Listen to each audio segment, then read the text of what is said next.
बिस्मिल्लाहिर्रहमानिर्रहीम। एक रोज राबिया हमारे घर काम कर रही थी। दोपहर का वक्त था। दरवाजे पर किसी ने दस्तक दी। राबिया ने दरवाजे के सुराख से आंख लगाकर देखा।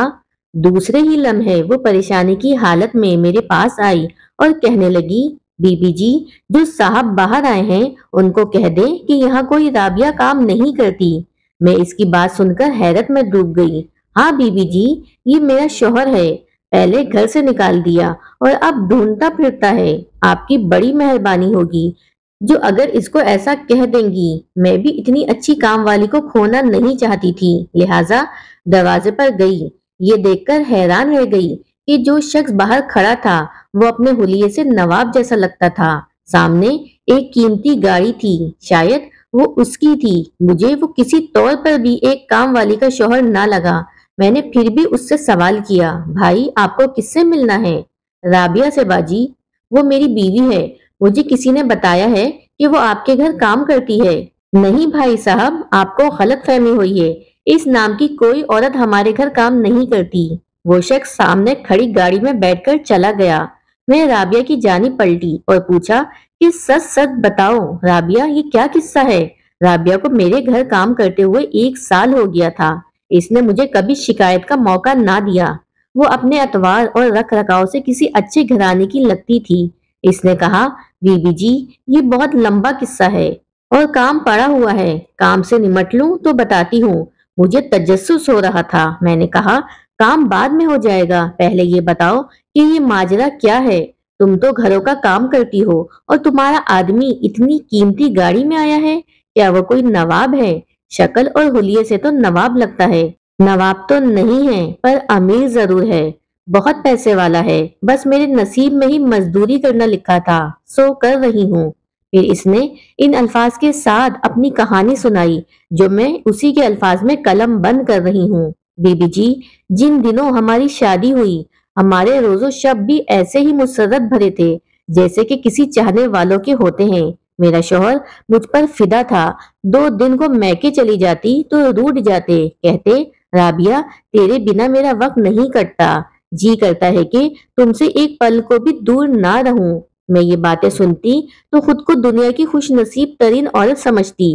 मैं खुद को हवाओं में उड़ता महसूस करती। मुझे अपने शौहर की मोहब्बत पर खुदा के वजूद की मानिंद यकीन था।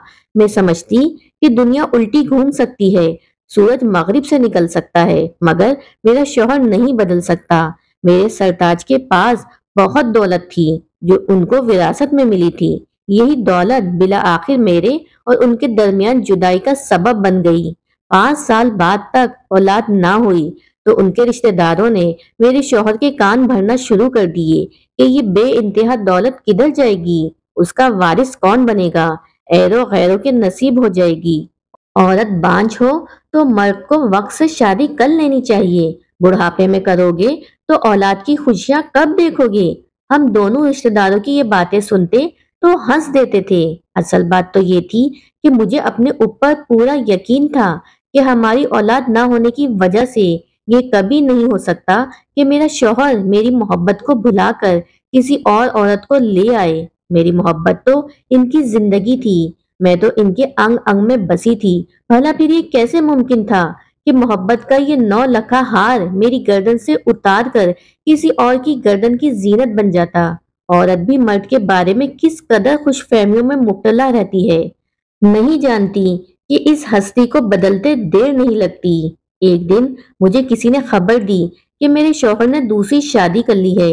इस इंकिशाफ ने तो मेरे दिल की धज्जियां ही उड़ा दी थी। इसकी ये हरकत मुझसे कब तक छुपती, आखिर बताना पड़ा। फिर एक रोज दूसरी औरत को जो अब उनकी बीवी थी घर ले आए और अब जो हो चुका था उसको मुझे कबूल करना ही था। मैं अपने शौहर से मोहब्बत करती थी, इसलिए उनको परेशान करना या अलहदगी का मुतालबा करना खुद मेरे लिए बाइस तकलीफ था। लिहाजा इस कड़वे घूंट को पीकर खामोश हो गई। माँ ने भी समझाया कि अपने शौहर के घर रहो और सौतन के साथ गुजारा करो। मैके बैठने से खुशियां नहीं मिलती, अलबत्ता भाइयों और भाभीयों के ताने जरूर सुनने को मिलेंगे। दूसरी शादी मर्द औलादे नरीना के लिए करते हैं, फिर वो पैसे वाला है। ये कोई अनहोनी बात नहीं। मर्द ऐसा करते रहते हैं, कौन इनसे झगड़ा कर सकता है? माँ के समझाने से नसीब पर लिखा जानकर सब्र कर लिया। मैंने कभी भी ज़ैनब को सौतन ना समझा था, मगर उसको मेरा वजूद कांटे की तरह खटकता था। बहाने बहाने से घर का सुकून बर्बाद करने से ना चूकती। रफ्ता रफ्ता मेरे शौहर मुझसे लाताल्लुक होते जा रहे थे कि वो जो मेरे साथ करे ये कबूतर की तरह आंखें बंद कर लेते। ना जाने ज़ैनब ने क्या इनको पढ़ाया कि शौहर ने मेरी परवाह करनी छोड़ दी। मैंने ये भी सह लिया, सौतन के बच्चों को संभाला, उनकी खिदमत करती रही, माँ से बढ़कर प्यार दिया, क्योंकि मुझे लगता था कि वो मेरे ही बच्चे हैं, इसलिए मुझे दिल से अजीज थे। बच्चे तो प्यार के तालिब होते हैं। मैंने प्यार दिया तो वो मेरे दीवाने हो गए, हर वक्त मेरे पास ही रहते। मुझको वो अपनी माँ से ज्यादा चाहने लगे थे। उसको ये बात गवारा ना थी कि उसके बच्चे मुझसे ज्यादा प्यार करें। वो उन मासूमों को रूई की तरह ढूंढ डालती। एक रोज मुझसे मिलने हमारे घर मेरा चच्चाजाद भाई आ गया। मेरी माँ बीमार थी, वो यही बताने आया था। वो तो मुझको अपनी सगी बहन जैसा जानता था। कभी सोच भी ना सकती थी कि सौतन मुझ पे ऐसा बुरा इल्जाम लगा देगी। बिलाल बेचारा 1 मिनट बामुश्किल बैठा होगा। उसने चाय की प्याली तक नहीं पी, बस माँ की तबीयत का बताया और चला गया।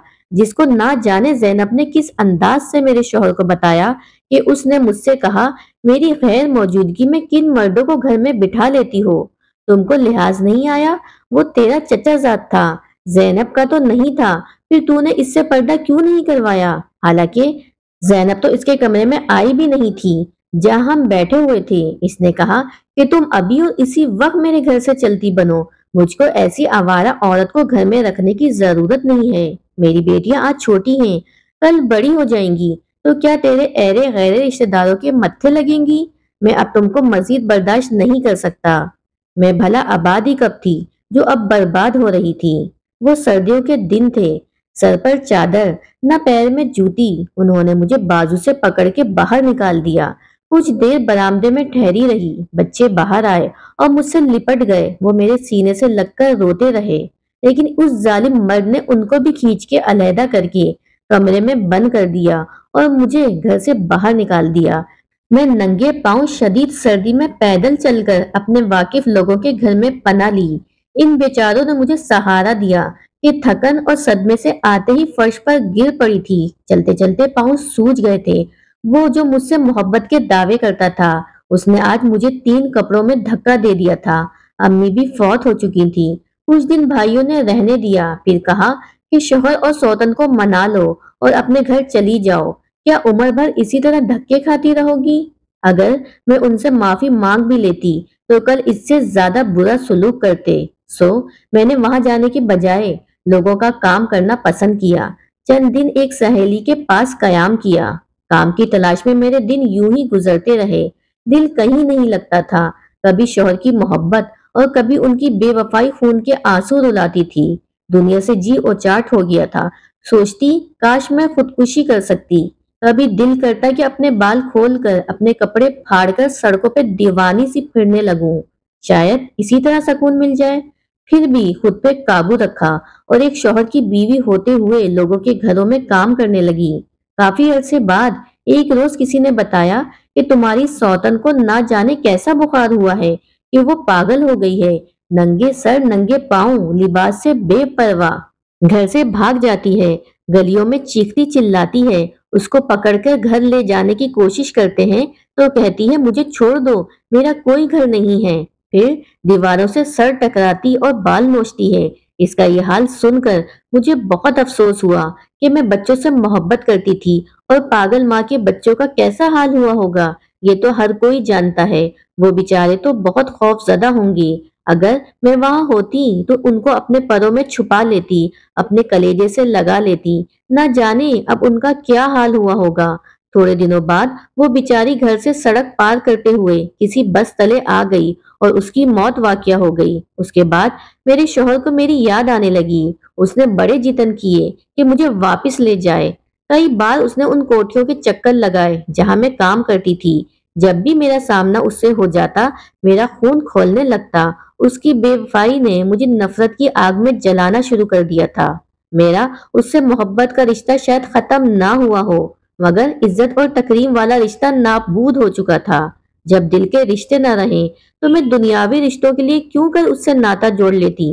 وہ مجھے ڈھونڈتا رہا اور میں گھر بدلتی رہی، یہاں تک کہ دور کی کالونیوں میں کام ڈھونڈ لیا تاکہ وہ مجھے تلاش نہ کر سکے۔ وہ بھی کچھ عرصے مایوس ہو گیا۔ اب بھی اس نے میں جہاں پہلے کام کرتی تھی میرا وہیں سے پتہ کیا ہوگا۔ وہاں میں کبھی کبھار آتی جاتی ہوں، انہوں نے ہی یہاں کا پتہ دیا ہوگا۔ سنتی ہوں کہ اس کا بھی کسی کام میں جی نہیں لگتا، پریشان رہتا ہے، توبہ کرتا ہے مگر سکون نہیں پاتا۔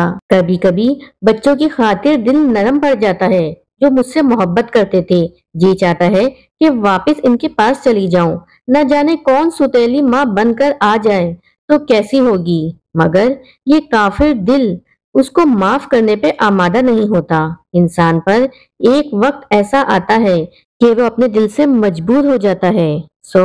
میں بھی اپنے دل سے مجبور ہوں۔